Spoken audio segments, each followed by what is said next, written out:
വാക്ക് വിത്ത് ഡോക്ടേഴ്സിലെ മറ്റൊരു വീഡിയോയിലേക്ക് എല്ലാവർക്കും സ്വാഗതം. ഇന്ന് നമ്മൾ വളരെ ഇമ്പോർട്ടന്റ് ആയിട്ടുള്ള ടോപ്പിക്കാണ് ഡീൽ ചെയ്യാൻ പോകുന്നത്. അറിയാലോ, സെമൻ പാരാമീറ്റേഴ്സ് എങ്ങനെ മെച്ചപ്പെടുത്താം. ഇഷ്ടം പോലെ പേർക്ക് ഒരു 10 പേര് വരികയാണെങ്കിൽ ഇപ്പോൾ 6 പേരുടെ ബീജത്തിനും പ്രശ്നങ്ങളുണ്ട്. ചിലപ്പോൾ അത് മോർഫോളജിയിൽ പ്രശ്നങ്ങളാവാം, ചിലപ്പോൾ മോട്ടിലിറ്റിയിലുള്ള അനക്കക്കുറവിന്റെ പ്രശ്നങ്ങളാവാം, ചിലപ്പോൾ കൗണ്ട് കുറവിന്റെ പ്രശ്നങ്ങളാവാം. എന്താണോ പ്രശ്നം അതിനനുസരിച്ചുള്ള മരുന്നുകളും ട്രീറ്റ്മെന്റും എടുക്കുകയാണ് ആദ്യം വേണ്ടത്. ഓക്കെ, അപ്പം അതായത് ഇപ്പോൾ ഒരു 2 മില്യൺ 3 മില്യൺ കൗണ്ടുള്ള ഒരാൾ എൻ്റെ അടുത്ത് വരുന്നു, ഈ വീഡിയോ കേൾക്കുന്നു. അയാൾ ഞാൻ ഈ പറയുന്ന കാര്യങ്ങളെല്ലാം കേട്ട് അതല്ല ഇനി ഒരു 6 മാസം ചെയ്യുമ്പോൾ ബീജം ശരിയാവുമെന്ന് വിചാരിക്കരുത്. 2 മില്യൺ ഒരു 8 മില്യണിൽ താഴെ ബീജമുള്ള ഒരാൾക്കാണെങ്കിൽ ഞാൻ ഈ പറയുന്ന കാര്യങ്ങളല്ല അദ്ദേഹം ചെയ്യുന്നത് നല്ലത് തന്നെയാണ്. പക്ഷെ അതിനും ഉപരിയായിട്ട് കറക്റ്റായിട്ട് പ്രോപ്പറായിട്ട് ട്രീറ്റ്മെന്റ് എടുക്കുകയും വേണം. നമുക്ക് കണ്ടുപിടിക്കണം എന്തുകൊണ്ടാണ് കുറഞ്ഞത്. തലച്ചോറിനുള്ള സിഗ്നൽ കുറയുന്നത് കൊണ്ടാണോ, അതോ വൃഷ്ണത്തിന്റെ പ്രശ്നമാണോ, അതോ ഇതിലെവിടെയെങ്കിലും ബ്ലോക്ക് ആണോ? അപ്പൊ ഇതിൽ ഏത് ഭാഗത്താണ് പ്രശ്നം എന്ന് കണ്ടെത്തി അതിനനുസരിച്ചുള്ള ട്രീറ്റ്മെന്റ് ആണ് എടുക്കേണ്ടത്.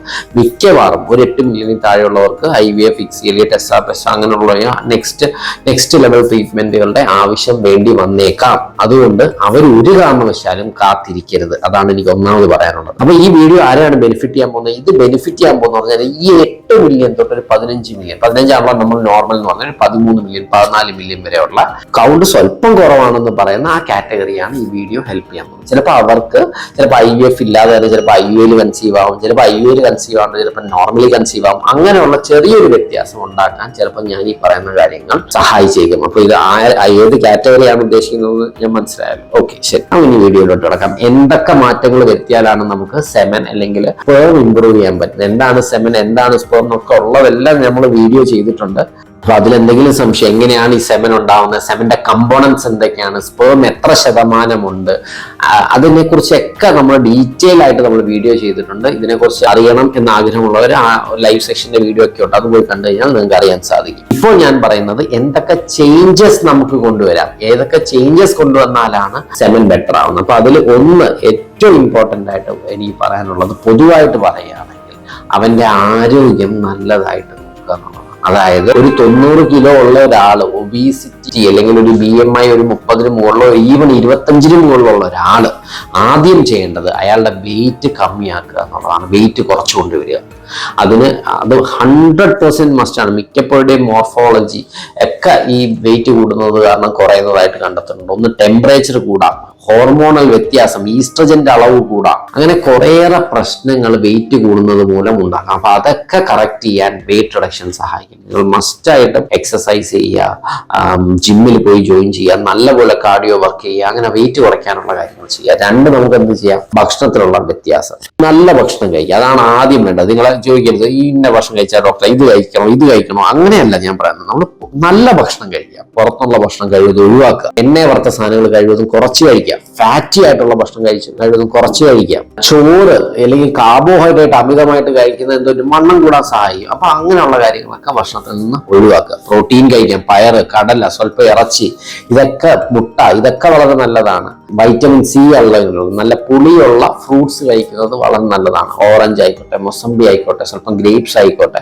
അപ്പം നല്ല പുളിയുള്ള സീസണൽ ആയിട്ടുള്ള പഴവർഗ്ഗങ്ങൾ കഴിക്കാൻ ശ്രമിക്കുക. ഓക്കെ, അപ്പൊ അത് ഡ്രൈ ഫ്രൂട്ട്സ് ഒരു പരിധിവരെ നമ്മുടെ ഭക്ഷണത്തിൽ ശരിക്കും നമ്മുടെ ബീജത്തിന് നല്ലത് തന്നെയാണ് ഡ്രൈ ഫ്രൂട്ട്സ്. അപ്പൊ ഒരു ഇന്ന ഡ്രൈ ഫ്രൂട്ട്, ആപ്രിക്കോട്ട്, ഇത് വളരെ നല്ലതാണെന്ന് ചോദിച്ചാൽ അത് കൂടുതൽ കഴിക്കുന്നതിൽ അർത്ഥമുണ്ടോ? ഇല്ല, അത് കൂടുതൽ കഴിക്കുകയല്ല വേണ്ടത്.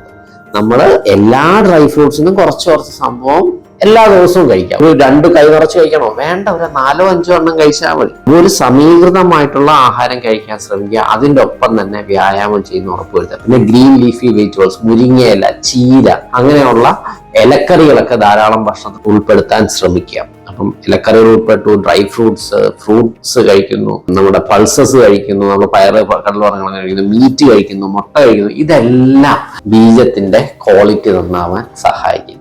അപ്പൊ നമ്മൾ വ്യായാമം പറഞ്ഞു, ഭക്ഷണത്തിലുള്ള ക്രമീകരണം പറഞ്ഞു, ഉറപ്പായിട്ടും ചെയ്യേണ്ട വണ്ണം കുറയ്ക്കേണ്ട ആവശ്യം പറഞ്ഞു. 4ാമത് നമ്മൾ പറയുന്നത് അറിയാലോ, പുകവലി കഴിവതും ഒഴിവാക്കുക. Tobacco use ശമ്പു. ഡോക്ടർ, ഞാൻ പുക വലിക്കത്തേ ഇല്ല. പക്ഷെ അപ്പോഴത്തെ ഭാര്യ പറഞ്ഞു, ചേട്ടാ എല്ലാ ദിവസവും ശമ്പു വെക്കുന്നു സാറേ.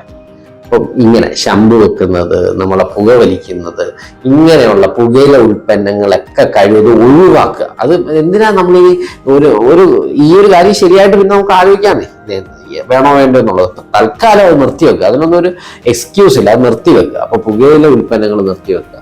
പിന്നെ ചെയ്യേണ്ടത് മദ്യം ഇപ്പം വല്ലപ്പോഴും ഒരിക്കലും ഇപ്പോൾ ഒരു ഒക്കേഷണൽ ഒരു മാസത്തിൽ ഒരിക്കലും ഒരു എല്ലാവരും കൂടെ ഒത്തുകൂടുന്നു ഒരു 2 പെഗ് വളരെ പയ്യെ കഴിച്ചു, കുഴപ്പമില്ല, അതൊന്നും ഒരിക്കലും ബീജത്തെ മോശമാണ്. പക്ഷെ എല്ലാ ദിവസവും ഈ ആഴ്ചയിൽ 4 ദിവസവും 4 പെഗ് 4 ഞാൻ ഡോക്ടർ എത്ര ഞാൻ വെറും 4 കഴിക്കത്തുള്ളൂ, എത്ര വെച്ചാൽ 4 90 അപ്പൊ ഒരു ക്വാർട്ടറിനെ ഉള്ള അല്ലേ.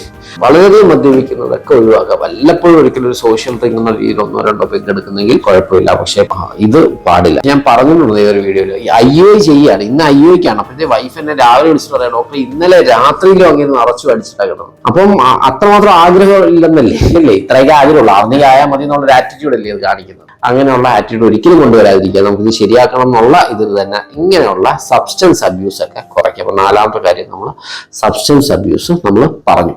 ഇനി കറക്റ്റ് ആയിട്ടുള്ള മരുന്ന് എടുക്കുക. ഒരു ഡോക്ടർ തരുന്ന, നിങ്ങൾ കാണിക്കുന്ന ഫെർട്ടിലിറ്റി സ്പെഷ്യലിസ്റ്റ് തരുന്ന ആന്റി ഓക്സിഡൻസ് ആയിരിക്കാം, അപ്പം അത് കറക്റ്റ് ആയിട്ട് എടുക്കാൻ നിങ്ങൾ ശ്രമിക്കുക. ചിലവർ പറഞ്ഞ ഡോക്ടർ അന്ന് ഡോക്ടർ ഇത് മുന്നത്തെ കണ്ട ഡോക്ടർ പ്രിസ്ക്രൈബ് ചെയ്തത് ഞാൻ 1 മാസം കൂടി കഴിച്ചു. ഇല്ല, 1 മാസത്തിലൊന്നും ഒരു വ്യത്യാസം ഉണ്ടാകത്തില്ല. ഈ ആന്റി ഓക്സിഡൻസ് കഴിച്ചു കഴിഞ്ഞാൽ ഈവൻ ഒരു 4 മാസം 5 മാസം ഒക്കെ ചിലപ്പം നമുക്ക് ഇതിന്റെ ഒരു ചെറിയ വ്യത്യാസം, ഒരിക്കലും ഒരു 8 മില്യൺ ഒരാൾക്ക് 40 മില്യൺ ആവത്തില്ല. അങ്ങനെ ആയിക്കഴിഞ്ഞാൽ രണ്ട് കാരണങ്ങളാണ്. ഒന്നുകിൽ 40 മില്യൺ ചെയ്ത ലാബ് തെറ്റാണ്, അല്ലെങ്കിൽ 8 മില്യൺ ചെയ്ത ലാബ് തെറ്റാണ്. അപ്പൊ ഒരിക്കലും അത്രയും വലിയ വ്യത്യാസമൊന്നും ഒരിക്കലും ഉണ്ടാകത്തില്ല. അപ്പൊ ആ മരുന്നുകൾ ഏതാണോ തരുന്നത് ഒരു 3-4 മാസം കഴിക്കുക, എന്നിട്ട് നമ്മൾ ടെസ്റ്റ് ചെയ്ത് നോക്കി കഴിഞ്ഞാൽ ചിലപ്പോൾ ടെസ്റ്റ് ചെയ്താലും വ്യത്യാസം കാണുന്നില്ല. പക്ഷെ ഞാൻ മിക്കലും പറയുന്നത് ഇത് കഴിക്കുമ്പോൾ ചിലപ്പോൾ എനിക്കൊരു ആന്റി ഓക്സിഡന്റ് കൊടുത്തിട്ട് 8 മില്യൺ ആണ്, അയാൾ അടുത്ത 2 മാസം കഴിയുമ്പോൾ തന്നെ ഗർഭിണിയാവുക ചെയ്തു.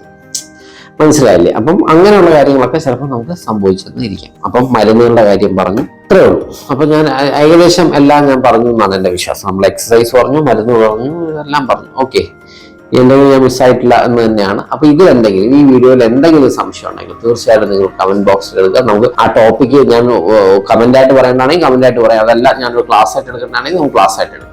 എന്തായാലും ഈ പറഞ്ഞ കാര്യങ്ങൾ എല്ലാ പുരുഷന്മാരും കേൾക്കാനും അത് ജീവിതത്തിൽ കൊണ്ടുവരാനും, ഈ ഇൻഫെർട്ടിലിറ്റി പ്രശ്നമുള്ള പുരുഷന്മാർ കേട്ടോ ശ്രമിക്കുക. Thank you, by. സോ